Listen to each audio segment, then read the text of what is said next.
Kidlat News Updates. Mga balita ngayon, 170 loose firearms wala na sa sirkulasyon. South UP sa Maguindanao del Sur nagtala ng 0 shooting incidents. Helper na nagmaneho ng wing van nakatulog sumalpok sa lamay. 4 patay, 9 sugatan sa Quezon. 2 illegal mining operations bumagsak sa Surigao del Sur.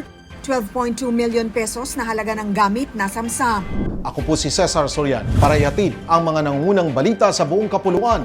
Ngayon, Lumobo na sa 170 ang kabuuang loose firearms na voluntaryong isinuko sa South UP, Maguindanao del Sur matapos ang turnover ng 79 pang-armas noong June 29 sa pangunguna ng 57th Infantry Masikap Battalion sa ilalim ni Lieutenant Colonel Aaron Gumabaw. Kasabay nito, ipinamahagi rin ang livelihood assistance sa mga benepisyaryo ng Small Arms and Light Weapons Management o SALWM program bilang bahagi ng peace normalization efforts. Pinangunahan ng lokal na pamahalaan ng South UP ang aktibidad, katuwang ang Office of the Presidential Advisor on Peace, Reconciliation and Unity o OPAPRU, Joint Peace and Security Committee, 6th Infantry Division, 603rd Infantry Brigade at Police Regional Office, Bangsamoro Autonomous Region o PROBAR. Ayon sa Municipal Peace and Order Council, wala nang naitalang violent at shooting incidents sa South UP na iniuugnay ng mga otoridad sa tuloy-tuloy na kampanya laban sa loose firearms at mas matatag na koordinasyon ng pamahalaan, militar, pulisya at komunidad.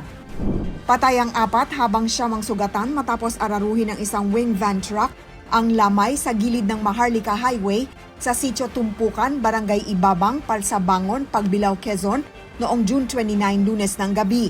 Ayon sa pulisya, nakatulog umano ang 24 anyos na helper na siyang nagmamaneho ng truck matapos ipasa sa kanya ng orihinal na driver ang manibela upang makapagpahinga.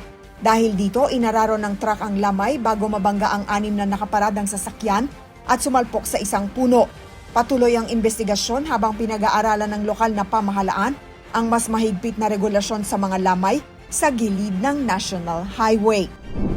Mahigit 12.2 million pesos na halaga ng heavy equipment, mineral ores at iba pang mining paraphernalia ang nasamsam sa 2 magkahiwalay na anti-illegal mining operations ng Police Regional Office o PRO-13, Department of Environment and Natural Resources o DENR at Mines and Geosciences Bureau o MGB, Caraga, sa Barobo, Surigao del Sur noong June 27 at 28. 6 na hinihinalang illegal miners ang arestado matapos maaktuhang naguhukay ng mineral ng walang kaukulang permit.